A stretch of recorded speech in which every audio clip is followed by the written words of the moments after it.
नमस्कार बच्चों, कैसे हैं आप सब? बच्चों आज हम सामान्य हिंदी वासंती कक्षा 9 का पाठ 2 मित्रता का भाग 2 पढ़ने जा रहे हैं। इसके लेखक रामचंद्र शुक्ल हैं और इसकी विधा निबंध है। दीर्घोत्तरीय प्रश्नोत्तर। प्रश्न 1, अच्छे मित्र के गुण लिखिए। उत्तर, अच्छे मित्र के गुण निम्नलिखित हैं। वह प्रतिष्ठित हो, वह दृढ़चित और सत्य संकल्प का हो, उसमें आत्मविश्वास हो, वह भरोसेमंद हो। प्रश्न 2, दृढ़चित और सत्य संकल्पित व्यक्ति से मित्रता करने के क्या लाभ हैं? उत्तर, दृढ़चित और सत्य संकल्पित व्यक्ति से मित्रता करने के अनेक लाभ हैं। उससे हमें दृढ़ता प्राप्त होती है, हम दोषों और त्रुटियों से बच जाते हैं, हमारे सत्य पवित्रता और मर्यादा के प्रेम पुष्ट हो जाते हैं, हम कुमार्ग से सचेत हो जाते हैं, हतोत्साहित होने पर हमें उत्साह मिलता है। प्रश्न 3, विवेक को कुंठा से बचाने के लिए हमें क्या-क्या करना चाहिए? उत्तर, विवेक को कुंठा से बचाने के लिए हमें अत्यधिक दृढ़ संकल्पित लोगों के साथ नहीं रहना चाहिए। हमें मन माने और दबाव डालने वाले लोगों से बचना चाहिए। हमें अपनी बात को ऊपर रखने वालों से सावधान रहना चाहिए। प्रश्न 4, जीवन की अलग-अलग अवस्था में होने वाली मित्रता की सार्थकता लिखिए।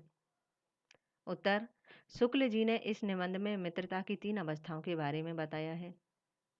बालमैत्री, इस अवस्था में मित्रता के मगन करने वाले आनंद को बताया है।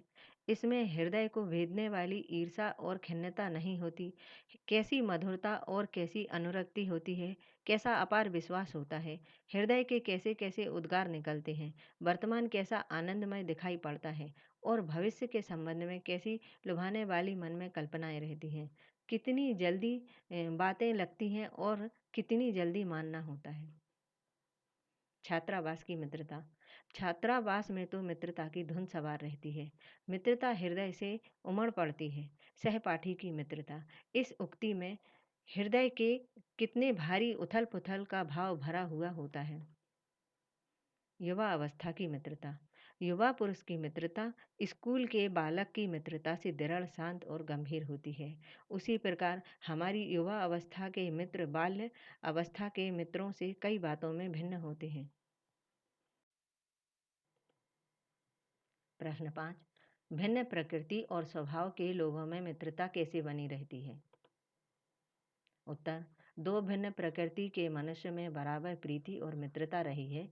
राम धीर और शांत प्रकृति के थे, लक्ष्मण उग्र और उद्धत स्वभाव के थे, पर दोनों भाइयों में अत्यंत प्रगाढ़ स्नेह था।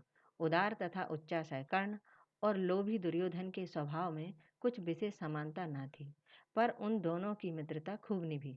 यह कोई बात नहीं है कि एक ही स्वभाव और रुचि के लोगों में ही मित्रता हो सकती है। समाज में विभिन्नता देखकर लोग एक दूसरे की ओर आकर्षित होते हैं। जो गुण हम में नहीं है, हम चाहते हैं कि कोई ऐसा मित्र मिले जिसमें वे गुण हों।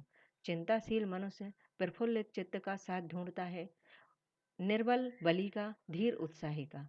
उच्च आकांक्षा वाला चंद्रगुप्त युक्ति और उपाय के लिए चाणक्य का मोह ताकता था। नीति विशारद अकबर मन बहलाने के लिए बीरबल की ओर देखता था।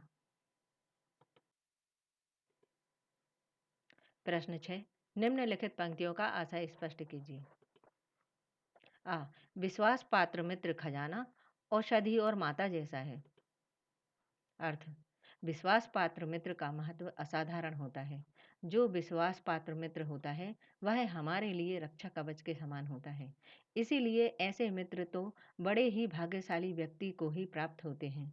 वास्तव में ऐसे मित्र एक खजाने की तरह अपने मित्र की प्रत्येक दशा में सहायता करते हैं। वाह, संगति का गुप्त प्रभाव हमारे आचरण पर भारी पड़ता है। अर्थ, अगर हम सुसंगति में रहते हैं तो हम दिनों दिन उन्नति के शिखर पर चढ़ते जाते हैं। इसके विपरीत अगर हम कुसंगति में रहते हैं तो हम दिनों दिन अवनति के गड्ढे में गिरते जाएंगे।